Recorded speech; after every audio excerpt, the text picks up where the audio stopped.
Hi, welcome back. I'm Captain Kannan, and we are talking about certificates and documents that are required to be carried on board ships, particularly container ships that I've sailed on for so many years. And that is based on the MEPC circular that we talked about. And we are on to the convention Marpol. We have covered Solus and load line. And under Marpol also, we have covered Annexes 1 to 5 to some extent. Yeah. And we are on to Annex 6. I was talking about the importance of Annex 6 under Marpol. Um, Annex 1, Annex 2, Annex 4, Annex 3, not Annex 3, Annex 4 and Annex 5, they have certifications. They are very specific topics and how to prevent pollution, very well defined. And when it comes to Annex 6, the mere fact that they have covered Annex 6 with so many documents and certificates to go through that. We started with SOX emission compliance certificate and exhaust cleaning system technical manual. So this relates to the scrubber which are fitted on board. So that is one document. Then ship energy efficiency management plan.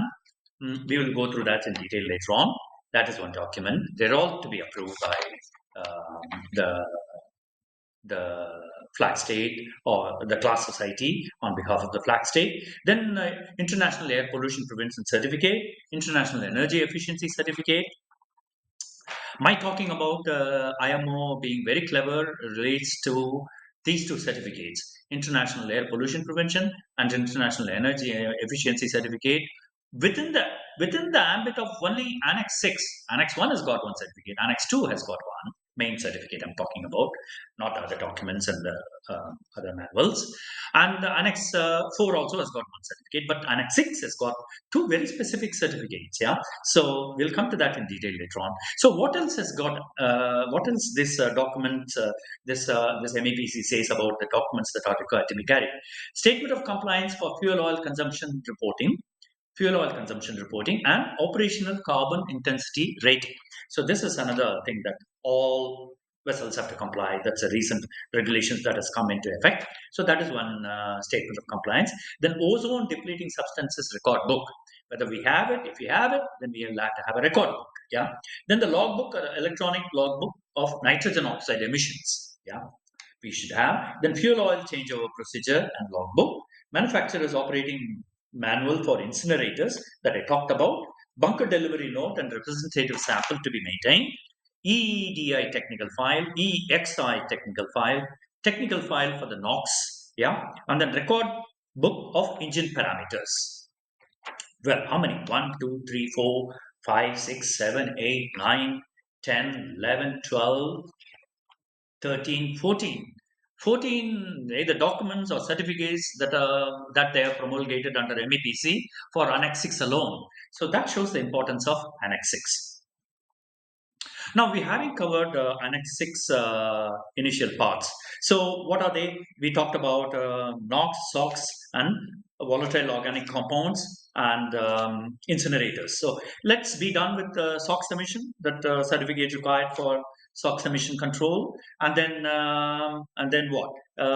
Then we have ozone depleting substances, which we do not have. Then logbook for nitrogen oxide, one must maintain. The chief engineer maintains those logbook whenever you are, yeah, whenever you're whether you are a tier 3 or tier 2 vessel. When the tier 2 vessel enters tier 3 with some modifications, all those things, and getting into ECA of NOx emission, all those have to be recorded, right? Yeah, okay.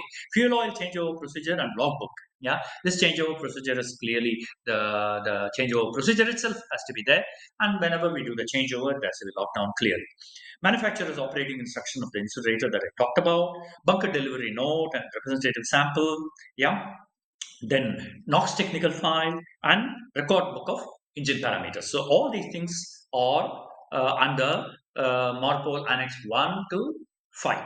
Now, Annex 6 is something very different in my view, and that's where, and that's when I mentioned IMO was very clever. In the last one, I said very clever. Why? What is the reason? Yeah, and they're very, of course, they are learned people, a group of bodies comprising, coming together of all the member states, experts coming together from the member states, and then they formulate, they understand the understand the problem on hand, and they find solutions and how best the shipping can enforce without really affecting the earning factor of the shipping companies. Okay, so what is that to be clever about? Well, Annex 6 alone has got two. So they've got International Air Pollution Prevention Certificate and International Energy Efficiency Certificate. Yeah, rest of the annexes have got one, and but this annex alone has got air pollution prevention certificate and energy efficiency certificate. Okay, now let's talk about it. For what are the requirements for energy efficiency certificate? As we all know, yeah. When and also last session I mentioned about the IMO's thinking on this, and how do they want to implement, and they set a goal for this. So there was I had to correct myself for the goal. The goal of the carbon dioxide emission. So carbon dioxide is a big component. It's a greenhouse gas, and we all know the greenhouse a lot of greenhouse gases and all. That means the earth gets warmed and the climate change is the hot topic. So we need to limit the carbon footprint. We talk about carbon footprint, and then carbon exchange, yeah, carbon factor exchange, carbon intensity exchange, and all those things. So okay, so what did IMO say? IMO says that we need to reduce this emission of CO2 by 2030, not 2020. I was wrong. 2030 to 40% of the level which was there in 2008. 2008, what was the level? We need to reduce at least by 40% of it by 2030. The eventual goal is to get rid of carbon dioxide altogether, that means fossil fuels altogether, and go to cleaner fuels. So what's happening now? Already shipping companies are doing it, and people are, vessels have started coming out with LNG powered engines. So that drastically cuts down CO2. I mean, very negligible levels of CO2, nitrogen, oxides of nitrogen, and sulfur. So all those are finished. On LNG powered vessels, they are way ahead. So they think ahead. But is that the end? Is that the solution? So Annex 6 under this international energy efficiency regime is a very dynamic and is very evolving, and their goal is not reached yet. So the goal is total getting rid of the fossil fuels. So for that, what could be the other fuel? Like, forget about LNG also. LNG also is probably in the medium term. So I talked about in IMO strategy. They've got three terms: short term, mid term, and then long term. So we are under still short term. They are thinking about midterm effect, midterm implementation, so that long term implementation is no more fossil fuels. So probably the long term would be like all the ships will be powered with hydrogen, or recently I heard ammonia, and then biofuels or things like that. So it is all happening. There, right now, vessels are a lot of containers vessels are being delivered. Not alone container ships. I've seen tankers. I've seen bulk carriers with LNG power plants for the main engine. Yeah, LNG fuel for the main engine. So it's only right and smart thinking on part of us seafarers that we must equip ourselves and be ahead on all these things, so that eventually all of us, all seafarers. I mean, not me. I'm retired, and then I do a few things like this to keep me going. Yeah. So, but young people coming out to sea, they should better equip themselves with all the certification, all the courses which are available for gas powered engines, and as well as in future they're all going to be gas powered, and then ammonia or hydrogen and all that will be the end game, yeah, of this IMO. So, but they cannot implement this immediately. Why? Because this emission, there are a lot of vessels which are still using fossil fuels, and the international trade has to go, and they've still got very productive years, and they continue operating.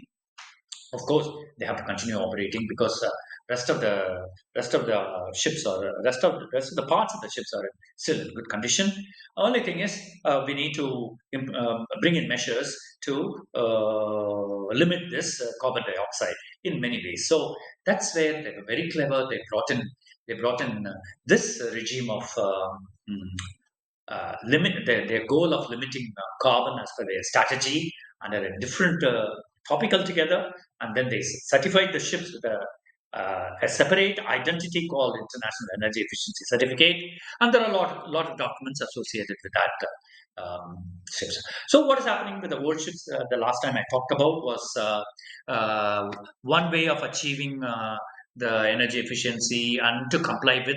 We will come to that EEXI, energy efficiency of existing ship index. Yeah, EEXI from attained one and then required one to comply with that of the old tonnage. Yeah, I'm talking about pre 2005, so 2006 and all. Yeah, they are big, big engines. Yeah, 12 cylinders. And I talked about 9,500 TEU vessel was with a huge engine power.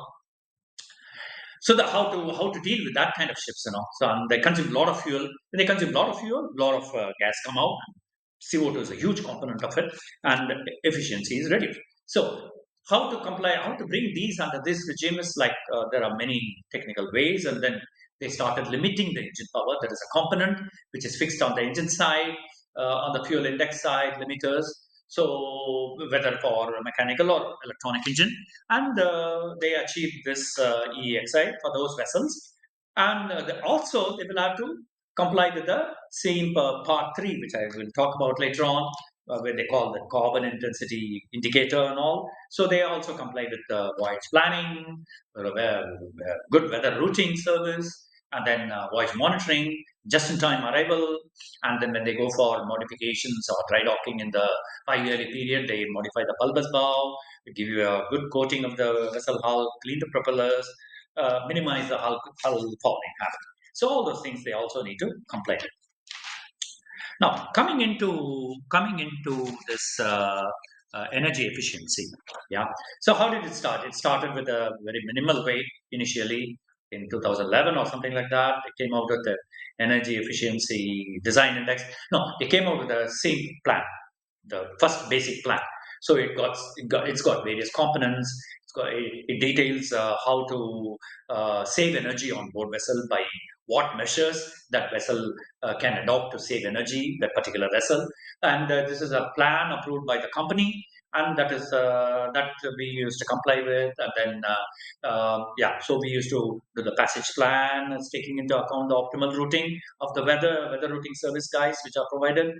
And then the speed is very well controlled. It's not like we can speed up in a good weather time and then slow down in a rough weather. No, there's an optimal speed as recommended by weather routing. So and the hull is also maintained in a good way, and then bulbous bow modifications done. All those things were done. So these vessels also have to comply with that. Okay. International Energy Efficiency Certificate. So it evolved like that. EEDI, yeah, and then we had this plan, and then the EEDI was a calculated figure of gram CO2 per ton mile, and that is uh, that is taken from the initial drawings of the vessel, yeah, and then what is the EEDI calculated and what is the EEDI attained during sea trials and all. So that is taken into account. The same plan was there, and we were taking measures. We were having minimum ballast, optimization. Yeah, all those things were done, and then this was in compliance with that level. Yeah. Then yeah, so their goal is like not the total implementation at the beginning itself. No, it's not possible. So they had this reduction of the CO2 over a period of time, 10 to 20 to 30% like that. When it comes to 20% level, they came out with okay, you need to monitor the fuel consumption per year, and there has to be a plan of monitoring how to take the fuel figures and then voyage distances and all, and this has to be reported to the class. Yeah, so yearly reporting was there that came under SIM Part 2. So SIM Part 2 was what? SIM Part 2 is like just a second. Let me go back to I have this with me under Marpol. Yeah. taken out from my lost vessel. So the scene part two, is uh, it's a clear document, and um, that vessels have to comply with. Yeah. So fuel oil consumption. Yeah. So this is for monitoring the how to keep monitoring the fuel oil consumption on a daily basis, including the distance travel, and then reporting it to the class. Same part two came, and then right now the status is like we are on to scene part three. So scene part three is what is it? Same part three is carbon intensity indicator plan, and vessel have to comply with further than that. What does it mean actually? Yeah, what is it? All these same parts and then carbon intensity indicator and all. It is simply the emission of CO2 gram per uh, emission per dead weight ton nautical mile. Yeah, ton nautical mile. So this has got three components. Okay, when I talked about initially in the EEDA regime on a new vessels, on a vessel, new vessel, I mean by the vessels that started delivered from say 2016 onwards. Yeah, whatever the attained EEDI, yeah, was enough for the energy efficiency of existing design ship index. So it was enough. So both EEDI and EEXI, which the regime which is there now, yeah, they are all the unit is grams CO2 per ton nautical mile. So these are all calculated figures, and the calculations are based on Annex 6. Yeah, EDI was the original calculation for the original design. EXI was a running ship index calculation, which is based on two factors. One is the attained EEXI and the required EEXI. So there are separate formulas, and as per the ship type, like whether you're a tanker or an LNG carrier or a container ship or a bulk carrier. So there are different factors involved in that as per the Annex 6 formula, and it is calculated, and you see whether it is compliant with that or not. If you're already able to comply with that, then for the older vessels which have got huge powerful engines I talked about, they have EPL, engine power limiters. Yeah, before I forget, I need to I talked about engine power limiter and why deck officers and master of course is aware. Deck officers must be aware of that. Is that regulation 3? I mean the regulation 3 under what? Under the MEPC circular that I talked about, 7675 Annex. Yeah, they say have the engines fitted with the EPL have got the power reserve, and officers should be aware of the power reserve. For what reason? OIC and NW, who's that? Yeah, officer of the watch and master. They are not restricted from exercising judgment to override this EPL required for safety purposes of the ship or going for rescue operations. Yeah, so they must be aware. That's what they are there for in case of emergencies. Yeah. Okay. So the calculations of the EEXI are based on the formula given in the Annex 6, and then we comply with that. Then further improvement on this EEXI have to be done as per carbon intensity indicator, same part 3. So they are the reduction factors per year.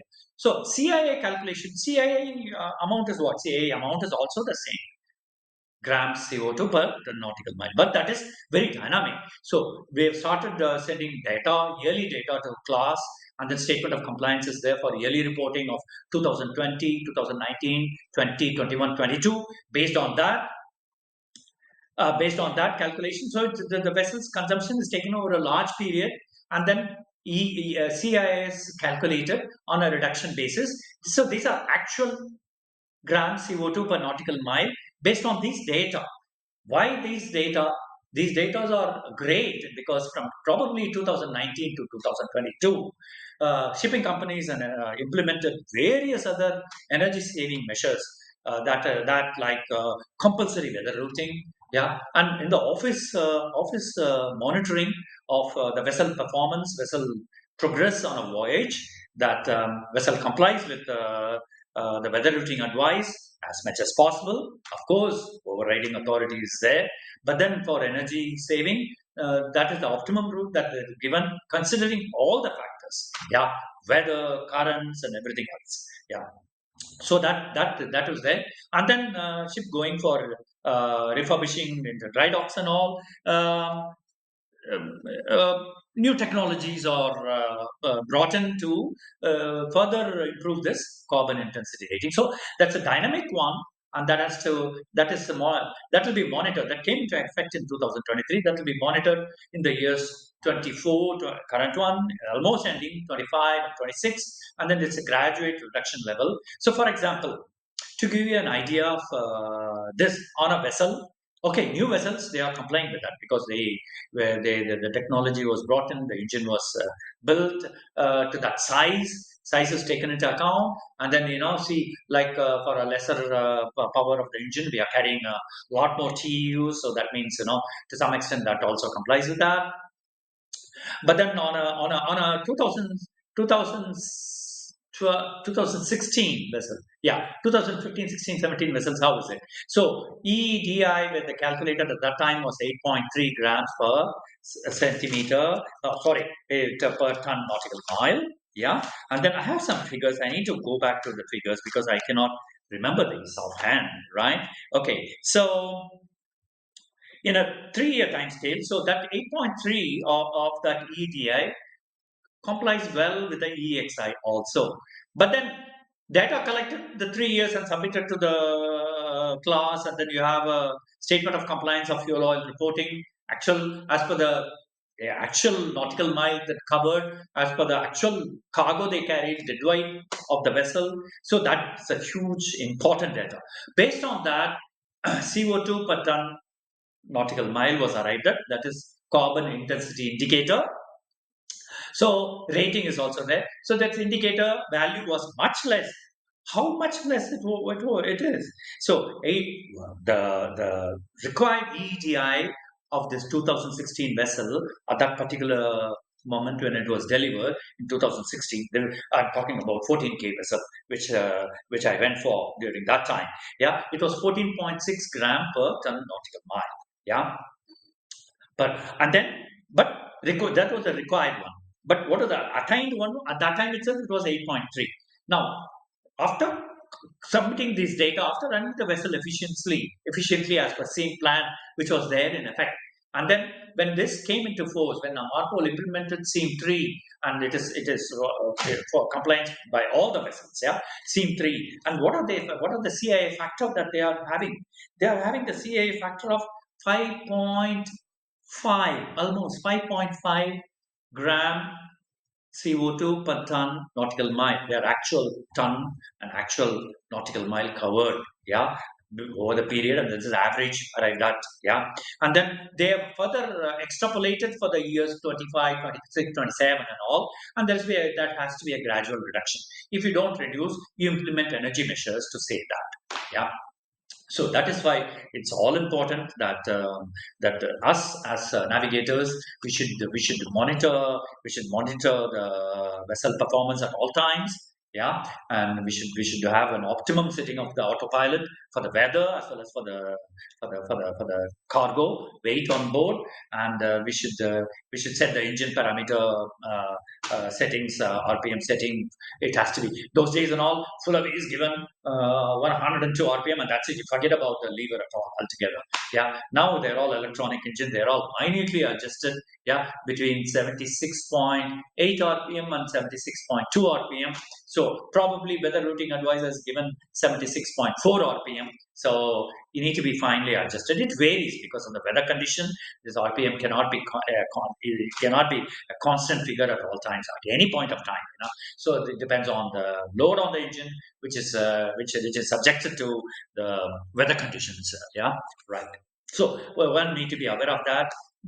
Within the given available opportunity, we must clearly monitor this. Yeah, I know officer of the watch is for the safe navigation of the vessel, but this is another thing that we need to be aware of for the energy efficiency. We need to monitor that. Of course, we carry minimum ballast.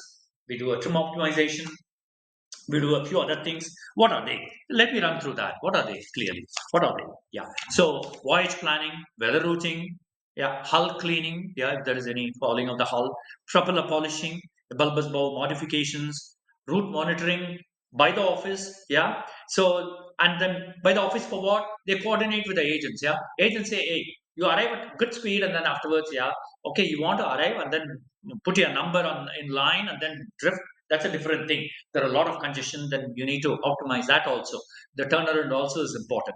But then whether space is there enough and there's for some reason berth is not available, we should not speed up and then come and hang around. And also 2 or 3 days, 1 or 2 days before arrival, just call up the agent. Hey, what's the situation? Call up the liner department and then reduce speed accordingly so that we don't burn much fuel. That by saving energy, minimum ballast I talked about, and then autopilot settings, etc. Yeah, so that is CII, and that's what one need to be aware of. That for compliance to Marpol Annex 6, we need to be clear about what is meant by fuel oil consumption reporting, and then operational carbon intensity rating. So carbon intensity rating, yeah. So we have a manual for everything, yeah. So even for fuel oil reporting and then collecting and reporting, so that is same two manual is there. Shipboard energy efficiency plan, same part 2, and part 3 is carbon intensity rating, ship plan for carbon intensity plan. So it's a ship plan for the monitoring of this carbon intensity. So they monitor. We have to implement the energy saving measures on board. They monitor this 3 yearly rating of this carbon intensity. Ships are rated, and then if they are rated A, B, C, and D. I leave it to you to it's all there in Marpol. And then if you are on C, you have to take corrective action and all those things, and they are implemented. So there are many documents and plans under Marpol Annex 6 particularly. Yeah, Annex 1 to 5, yeah, we are all very clear. Annex 6 is a bit this thing, and they're very clever. I was very clever to come bring this energy efficiency under a separate heading of International Energy Efficiency Certificate, and put all these things under that, because it is evolving, and their goal is to net zero carbon. So we go decarbonization. We talk about, yeah, carbon. What is that? Carbon money exchange, carbon exchange. Then very soon the countries are going to trade on carbon, I believe. So the less carbon, we emit the carbon dioxide, the less of this greenhouse gases. So the earth doesn't get warmed up so fast. That is happening, all thanks to the climate monitoring people, climate exchange, climate uh, climate this affects how the climate is affected, and then climate conferences which are happening all over the world on a periodical basis. So climate change is very real. So that we need to be aware of, and these contribute. So Marpol, the IMO was very clever to bring under this International Energy Efficiency Certificate. So it is an evolving thing, and their goal is nil fossil fuels and get on to probably ammonia. Yeah, which is very good for our planet, so that the ozone layer doesn't get disturbed anymore, and then we don't. We keep we keep the climate change under control. Yeah, that's we need to. It's not us alone. It's for the future generations. Yeah. So that's a lot of talk on Marpol Annex 6. Just want to highlight the importance of Marpol Annex 6. So, what do we have in the certificated documents that are required to be carried on board with respect to Marpol Annex 6 energy efficiency? So, having the same Part 1, Part 2, Part 3 plan, all are to be approved, surveyed by the class, and implemented on board. So, we have that. We have that statement of compliance. We have that um, uh, sim plan 3. We have fuel oil changeover procedure and logbooks. Yeah, and we have EEDI technical file, EXI technical file for the NOx, and then record book of engine parameters. So we need to be aware of all these things. The figures that represent CO2 emission on board, that saves energy. by saving energy, we limit the CO2 emission. So that's the whole idea. And Marpol doesn't want CO2 emission over a long period of time. So again, as we are aware of all these things, well, we have to go personal also. It only makes sense for again, as I mentioned before, as junior officers